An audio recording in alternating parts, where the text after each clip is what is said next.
Tenemos a un periodista conectado en la línea, Rodrigo Chillitupa, que ya está casi que constante acá en Fuerte y Claro. Muchas gracias, Rodrigo, por estar nuevamente con nosotros esta tarde, por haber aceptado la invitación y para hablar un poco de la gravedad de las sentencias. No solamente son carpetas abiertas, sino sentencias que cargan algunos candidatos. Rodrigo, ¿cómo estás? ¿Qué tal, Manuela? Un gusto saludarte y también a toda tu audiencia a esta hora de la tarde por programa.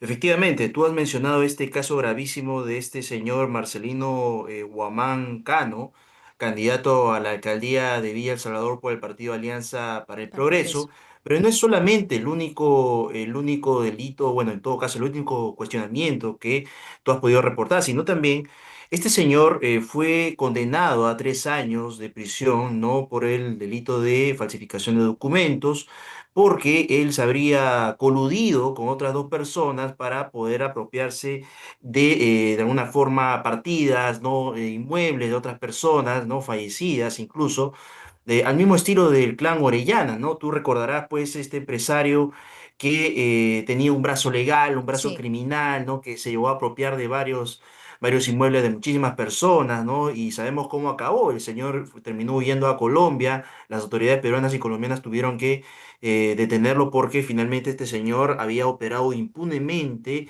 bajo esa modalidad durante muchísimo tiempo. Claro, Rodrigo, tú habías, de hecho, compartido en tus redes sociales parte de lo que señala este informe, ¿no? Y para que la audiencia lo pueda tener claro, ¿no? Esto se trata de un proceso en curso, es una carpeta fiscal que No. tiene abierta, Eso es es una una condena que condena se le ya. impuso al señor, ¿no? De 3 años de prisión. Acá te puedo leer, acá tengo el documento. Le impusieron 3 años de pena privativa de la libertad, ¿no? Que fue suspendida, ¿no? No fue efectiva.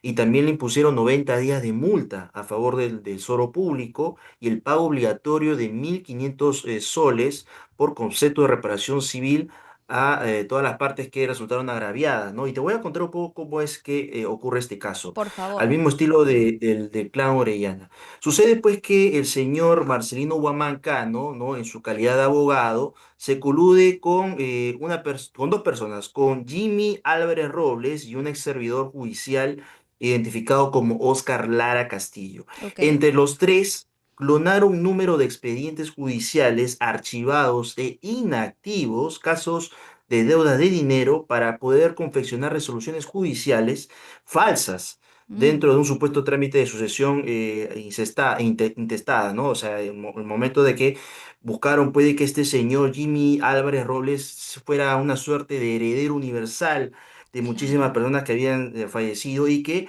lo que buscaban, ¿no? Era despojar terrenos, inmuebles a familiares legítimos de una propiedad ubicada en la urbanización Ciudad de Dios, en San Juan de Miraflores, e inscribirla ante la SUNAR, ¿no? Entonces, este entramado, lo que hicieron estas tres personas, ¿no? Fue que querían de alguna forma afectar a una familia, ¿no? Querían Claro, apropiarse gravísimo. de una propiedad, ¿no? En la organización Ciudad de Dios. Y ahora, durante el proceso, ¿sabes lo que dijo este candidato, ¿no? Para tratar de no asumir sin ningún tipo de responsabilidad. Él dijo que solamente brindó su asesoría Mm. como abogado. ¿No? Que él no tiene nada que ver, que solamente redactó la solicitud de la demanda a favor de su cliente, en este caso este señor Álvarez, ¿no? Y que desconocía que los papeles adjuntos eran falsos. Eso es lo que dijo O sea, él en el negó los proceso. hechos, sin embargo, hay una sentencia que lo incluye.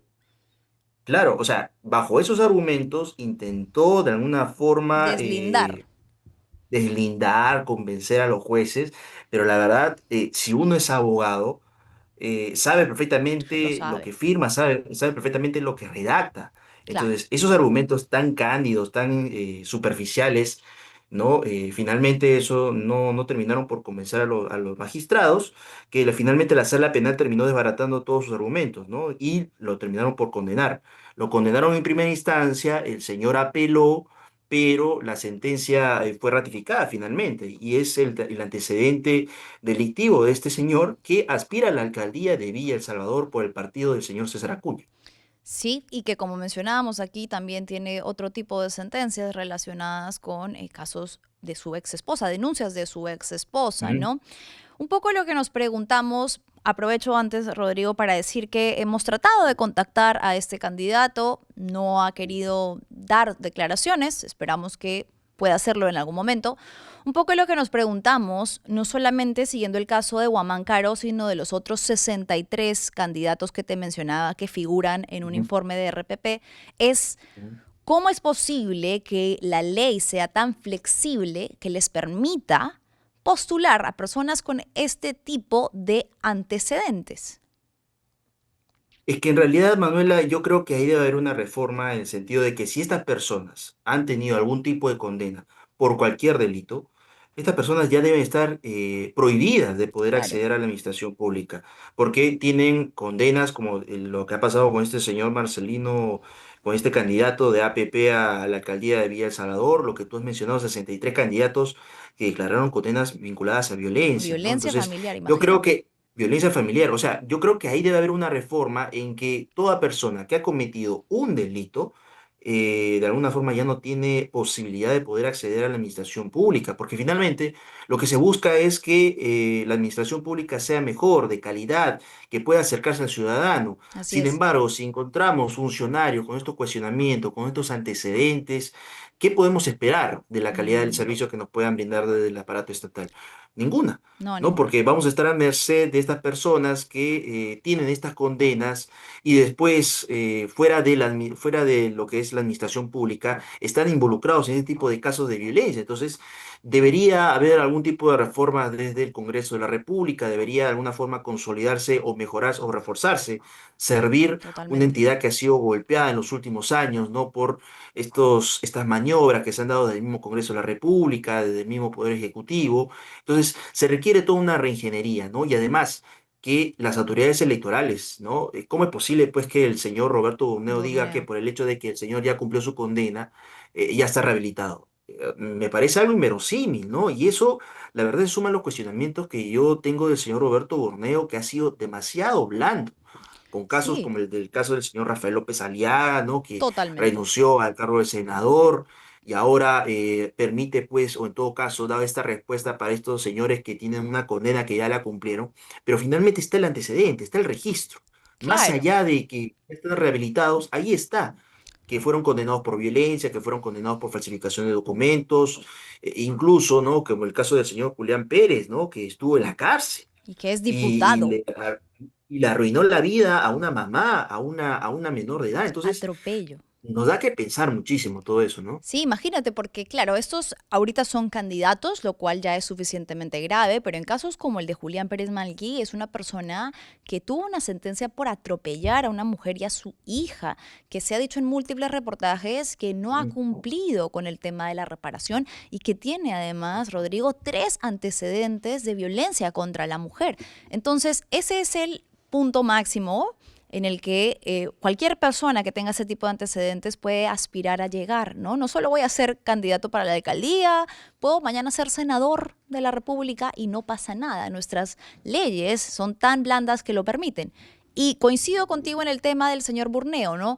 Jamás de su parte un mensaje de un pedido, porque hasta podría comprender que él diga, bueno, lamentablemente la ley establece que pueden, que no tienen restricciones, pero jamás un pedido o una declaración condenatoria de este tipo de permisos o un pedido al Congreso de revisar el tema legislativo sobre las candidaturas, ¿no? Él es como muy blando en ese aspecto Claro, ¿no? O sea, parte todo de una reforma desde el mismo Congreso, ¿no? del Que Congreso. se evite que estos candidatos, ¿no? Que tienen sentencias, incluso tenemos un senador que tiene una sentencia, ¿no? Estamos hablando del señor Fernando Rospigliosi, Ah, tiene una claro, sentencia por el delito de difamación. Y contra la Delia verdad Espinosa. que claro, y el señor creo que ni siquiera debería estar ocupando su curul, ¿no? Porque el señor Borneo dijo, no, es una sentencia en primera instancia, pero finalmente es una sentencia, el señor fue condenado, Sí, y ¿no? Y a por una pesar de que el reforma en señor... la Constitución, solo con Ujú. una sentencia en primera instancia ya debería haber estado impedido de ocupar el cargo. Correcto, ¿no? O sea, se debe volver a esa etapa, Manuela, de que por el solo hecho, ¿no? De que tengo ya una sentencia en primera instancia, ya debe estar impedido de postular a algún cargo público, ¿no? Pero finalmente estamos, como tú bien dices, en el terreno del Congreso de la Mm, República sí, y sabemos perfectamente que en ese poder se tejen bastantes intereses, bastantes negociaciones, ¿no? Impunidad, ¿no? Y esperemos pues que, por ejemplo, en este Parlamento se puedan revisar varias normas que fueron aprobadas por el anterior Congreso, que tal vez fue el más nefasto, el más impopular totalmente. de toda la historia que hemos podido tener, ¿no? Y de alguna forma arreglar un poco la administración pública, ¿no? El tema de los nombramientos, los requisitos para poder acceder. Ahora no sé si tú habrás podido ver que en Palacio de Gobierno están ya analizando ya el escenario de poder flexibilizar un poco los requisitos para poder acceder a algún cargo, ¿no? En Palacio. Entonces, En vez vemos de, ahí cómo se... claro. O sea, vamos para el otro lado. Y ves cómo se está debilitando todo, ¿no? Y Sí, después cuando estas personas no salen a cuestionar que tenemos una pésima calidad, ¿no? En el servicio estatal, pero a ver, ¿de dónde viene la pésima calidad? Si estamos permitiendo que varias personas que no tienen ni siquiera los requisitos, los pergaminos necesarios, ¿no? Para acceder a este tipo de puestos, los ocupen. entran por estas normas de contrabando, estas normas que finalmente son manoseadas, ¿no? Por los políticos para poder poner sus cuotas partidarias, ¿no? O sea, es escandaloso, ¿no? Y tú ves, por ejemplo, el caso del ministro de Cultura, Alberto Bengolea, Bengolea. quien ya ha saltado un caso por estas contrataciones de ex militantes del PPC, ¿no? En el Ministerio de Cultura. Entonces, ¿de qué estamos hablando, no? Estamos pasando por una etapa muy crítica y esperemos que eso se pueda de alguna forma mejorar, ¿no? Revertir.